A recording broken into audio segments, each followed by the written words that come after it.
Jua lilichomoza juu ya ardhi kavu ya Kikombo, lakini siku hiyo haikuwa ya kawaida. Ilikuwa ni siku ambayo historia iliandikwa kwa mwangwi na mizinga, sauti za ndege za kivita zikipasua anga la mji mkuu na hatua za kijeshi zikigonga ardhi kwa nidhamu ya hali ya juu. Amiri Jeshi Mkuu wa Majeshi ya Ulinzi na Usalama, Rais wa Jamhuri ya Muungano wa Tanzania, Samia Suluhu Hassan, alisimama kifua mbele kuizindua rasmi makao makuu ya ulinzi wa taifa, jengo linalotajwa kuwa alama ya ukomavu wa taifa na uthibitisho wa uwezo wa Tanzania kupanga, kuamua na kutekeleza miradi mikubwa kwa rasilimali na utaalamu wa ndani. Kabla ya utepe kukatwa, anga la Dodoma lilitikiswa na heshima za kijeshi.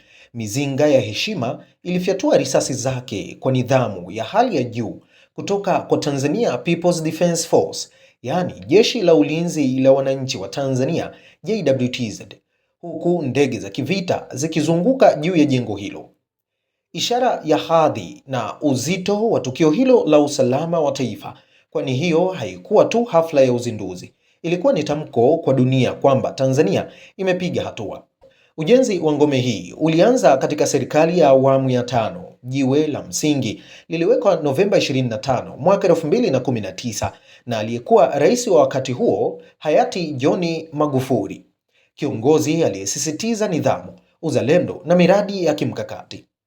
Leo, miaka kadhaa baadaye, jengo hilo limesimama kikamilifu, si kama zege na vioo pekee, bali kama alama ya mwendelezo wa uongozi na dira ya kimkakati ya taifa. Akizungumza katika uzinduzi huo, Rais Samia hakuficha fahari yake. Alisema kukamilika kwa makao makuu hayo ni ishara ya ukomavu wa taifa na uthibitisho kwamba Watanzania wanaweza kujitegemea katika miradi mikubwa ya kimkakati. Lakini ndani ya maneno yake kulikuwa na onyo, na hapa nanukuu: jengo hili lisiwe tu fahari ya macho, liwe kitovu cha fikra za kimkakati, uchambuzi wa kitaaluma na uratibu wa kisayansi wa mikakati ya ulinzi. Mwisho wa kunukuu. Kauli hiyo ilikuwa wazi: ngome hii si mapambano ya mji mkuu, bali ubongo wa ulinzi wa taifa. Katika dunia ya leo yenye migogoro isiyotabirika, Rais Samia alisisitiza kuwa ulinzi hauishii kwenye silaha pekee. Unahitaji ukusanyaji na uchambuzi wa taarifa za kiintelijensia, matumizi ya teknolojia za kisasa, mifumo imara ya mawasiliano, pamoja na utaalamu wa hali ya juu. Baada ya kukagua majengo na mifumo iliyofungwa ndani yake, Rais alisema ameridhishwa na hatua zilizofikiwa katika kuingiza teknolojia za kisasa, huku akitaka awamu zinazofuata zikamilike kwa kasi na ubora ule ule.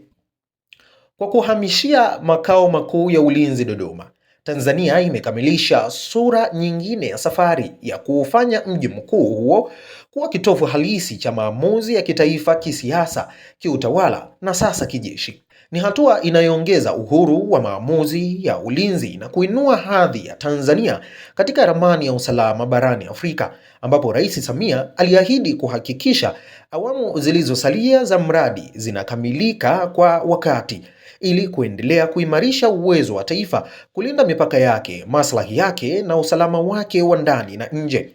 Katika upepo wa Kikombo ulikuwa ukipuliza bendera ya taifa, ujumbe ulikuwa mmoja: kwani Tanzania haijengi tu majengo, inajenga uwezo, inajenga heshima na inajenga mustakabali wake wa kiusalama kwa mikono yake yenyewe.